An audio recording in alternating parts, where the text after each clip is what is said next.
in the Pacific. When 4 years before Pearl Harbor, Japan began to build 3 large battleships, the United States increased the size of its battleships to 45,000 tons, their guns to 16 inches. The result was a new class of battleship named for the first of their kind, the USS Iowa.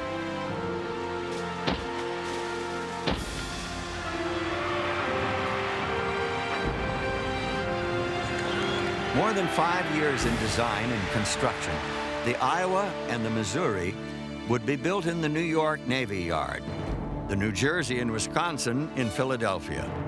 Up to 10,000 people had a hand in the construction of each ship. The Missouri alone required 3 million man-days of work. In recognition of the threat from enemy aircraft, the 4 Iowa-class ships had been designed with an emphasis on the protection of their turrets, machinery, and magazines against aerial bombs. The heaviest armor was more than 6 inches thick. 2 huge belts along the sides were angled inboard to provide protection equal to 13.5 inches of steel. The plates that were locked together to make up the belts weighed 50 tons each. The huge crane was at its limit as it positioned them to be welded in place. Because all of the Iowas entered service late in the war, each was equipped with the newest technology, including surface and air search radar that could track enemy aircraft 100 miles away. Each of the 3 turrets on an Iowa-class ship contained 3 of the newest 16-inch guns, the most powerful guns ever mounted on a U.S. warship. With its improved range, an armor-piercing shell from one of the new 16-inch guns was said to be capable of penetrating 32 feet of reinforced concrete. The Iowas had the greatest anti-aircraft capability of any ship in World War II.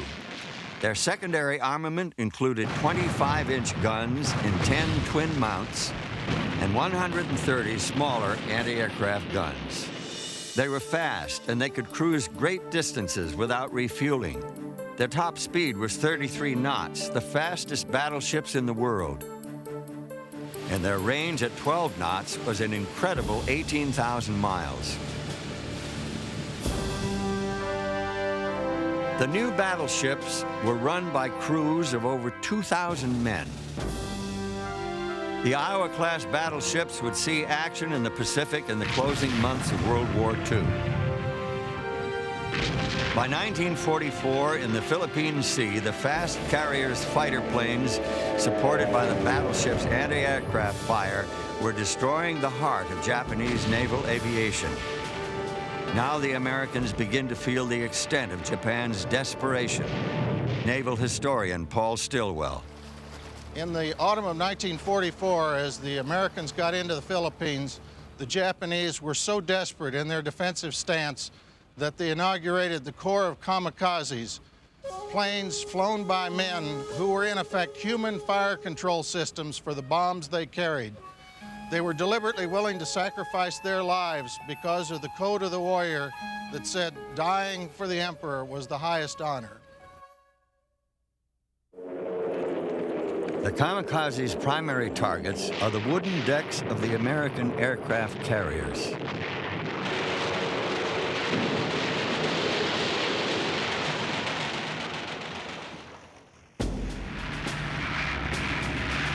On 24 October, a force of 259 carrier-based American bombers and torpedo planes attacked 4 of Japan's largest battleships in the Sibuyan Sea. The American pilots concentrate on Musashi as she falls behind the others. After 9 hours of unrelenting punishment, the great Japanese man-of-war, ravaged by 20 torpedoes and 10 bombs, rolls over and sinks.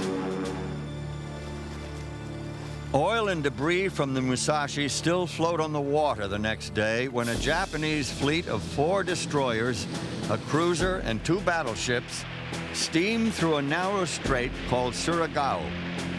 The Japanese are unaware that at the north end of the strait, the Americans have assembled 8 cruisers, 26 destroyers, and 6 battleships. It is a textbook trap. Ed Snyder was at Surigao Strait. We had very good intelligence which indicated to us which way the forces had to come. This forced the Japanese forces carrying the amphibious attack, led by some battleships, to come up through a strait, a very narrow strait, so narrow that the battleships could not turn. They had to stay within the channel. I, as gunnery officer, was tracking the Japanese lead battleship through the optics of the rangefinder, which in effect was a sight. I had it in the crosshairs, and it suddenly occurred to me that that the pagoda-like mast of this Japanese ship was absolutely filling the optics. We were that close, and as I recall thinking, my God, that looks just like the pagoda mast of a Japanese battleship that I learned about in recognition class back at the Naval Academy. And then I thought, well, that's exactly what it is. And it's shooting back at us. It was at Surigao Strait that battleships last used the classic formation of crossing the T.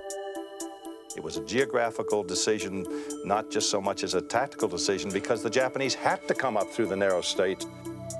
Crossing the T is a maneuver invented over a century and a half ago. By coming across the enemy's bow, battleships could fire broadsides while the enemy could only fire their forward guns. At Surigao Strait, the Americans crossed the T on the Japanese. We saw these tracers going through the sky, and they were coming from our battleships and all converging on the Japanese battleships. The battleships that we had backing us up, the Maryland, the California, the West Virginia, the Pennsylvania, the Mississippi, and the Tennessee. What poetic justice that these ships that were sunk at Pearl Harbor are going to go into action against Japanese battleships. Admiral Yamamoto was wrong to think that he could destroy the American resolve. He was right when he said, "I fear we have awakened a sleeping giant." We must remember that Surigao Strait was the last major surface action between battleships. It's probably the last surface action between any kinds of ships that did not involve aircraft. That night, the American battleships, assisted, I like to think, by the attacks of the destroyers, really annihilated the Japanese battleship force. 4 months after the Battle of Surigao Strait, America's great battleships are called upon once again. This time, the assignment is the shelling of the Japanese-held island of Iwo Jima.